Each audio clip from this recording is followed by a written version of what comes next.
New World is in the headlines again about a year after its release, and it actually might be a good thing? Is it time for New World to emerge from the Dark Ages? Will upcoming updates in October be the renaissance that the game needs?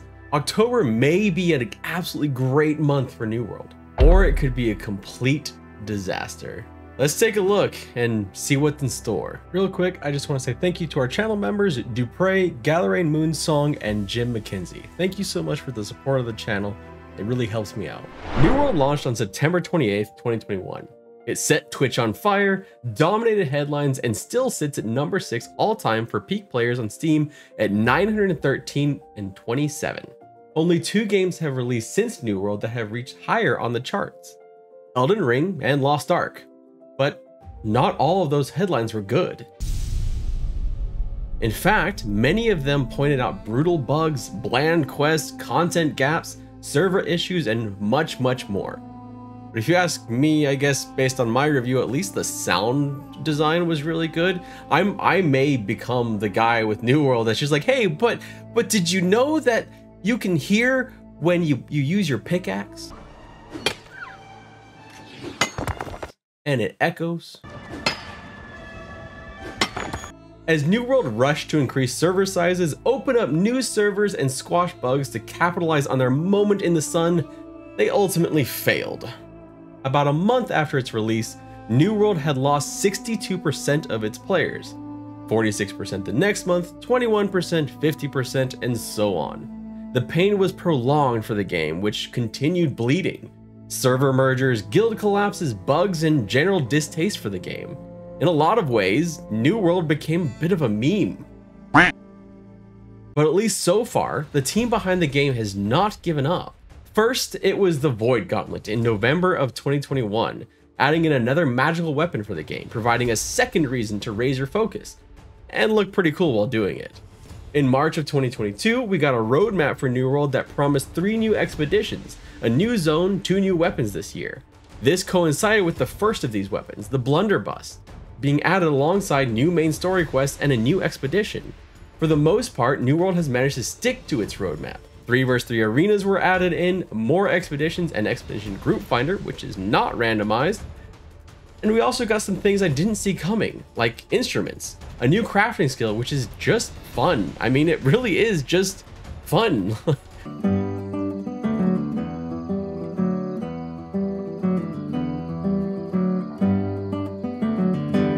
And perhaps most important of all, or at least I mean, to me, just like probably just me, it's really just me, this thing just really pissed me off when the game launched.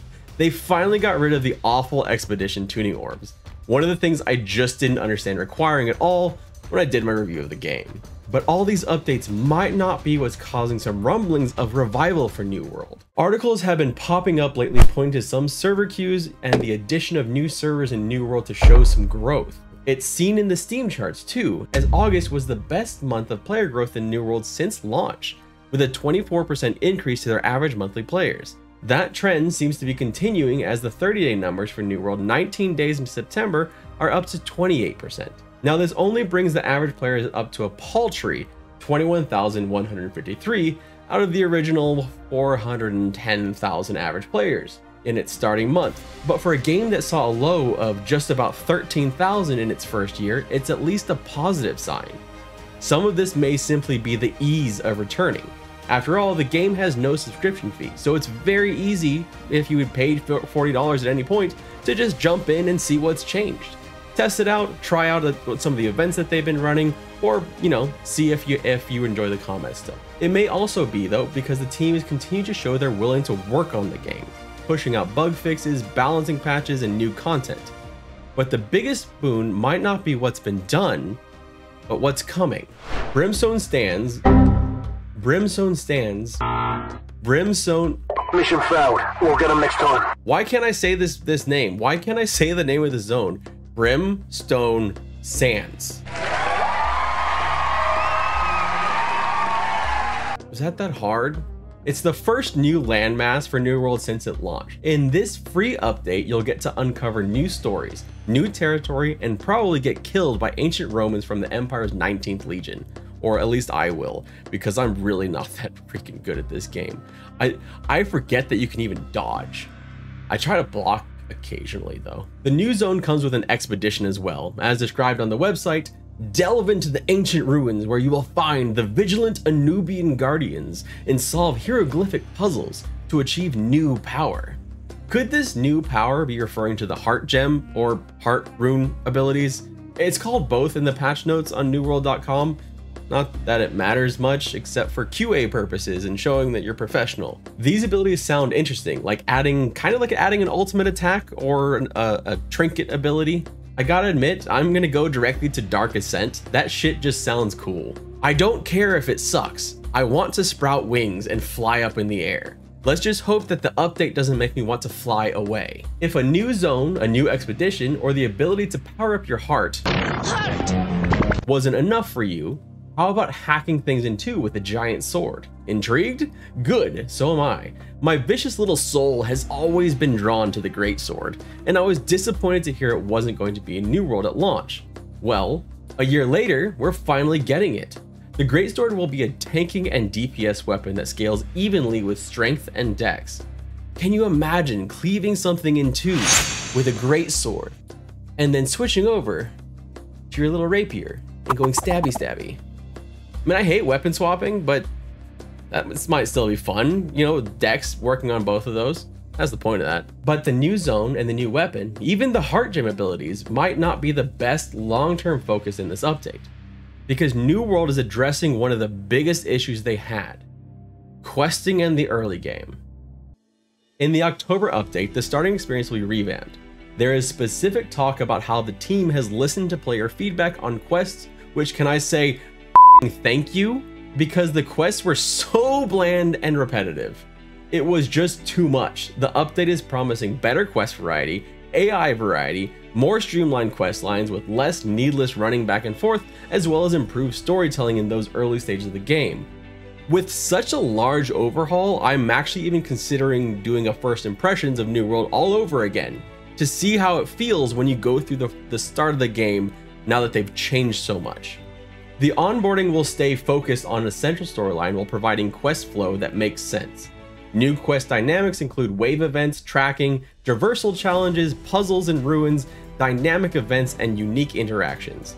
And for a little icing on top, there's supposed to be more character to the zones of Monarch's Bluff and Everfall, with new elements, major locations, and challenges. There's a lot of talk, but if done well, it could be a boon to New World, and it could be a boon for a long time to come. First impressions are very important. New World is a game that I wanted to enjoy. I hoped it would tide me over until some other MMOs that I'm really interested in playing, like Pantheon Rise of the Fallen, Ashes of Creation, and more recently Throne of Liberty, come out. We won't talk about the Riot MMO because that game is probably so far out, it's probably more myth than reality right now. I put about 150 hours into New World, which by comparison, when I played Lost Ark, I barely got to 30 hours, and I only got there because I forced myself to make a first impressions video on Lost Ark.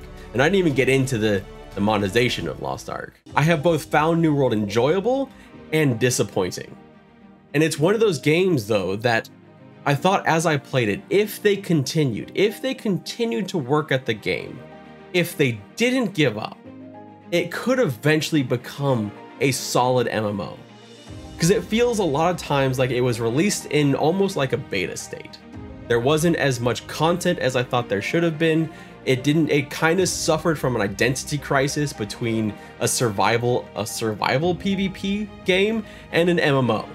But with the recent updates, with the year's worth of updates, it really seems like they're honing in on this usual MMO pace, this usual MMO feel. I mean, they're focusing in this update on new land masses, they're focusing on new gameplay, they're focusing on story and questing. That to me feels like an MMO and less like a survival PvP game. And as they continue to work through this and find out what their actual identity is and what their player base wants it to be, then perhaps we'll get the game that some of us hope for. It's kind of like they're in their maturing process. They're trying to find out who they are. Not unlike when I was in high school trying to find out who I was. Let's just hope it doesn't take New World as long to figure out who they are as it did for me, because I found out like a year ago. But what do you think? Is this something you're looking forward to, or have you completely written off New World? If you have, is it because you had another game to return to? Did you go back to EverQuest? Did you go back to World of Warcraft? Or are you trying something new like Fractured Online? Are you jumping from game to game? What about Lord of the Rings Online? The idea of these games that have these big boom and bust cycles is something I was very interested in, and New World set the kind of the precedent for that. And so just about a week ago, I actually covered that in this video over here. So before you downvote this video because it's covering New World, why not go take a look at that video that I did? And then if you don't like it, you could leave angry comments on both of these videos. My name is Redbeard Flynn. Thank you so much for watching. I hope you have a great day, and I'll see you again soon.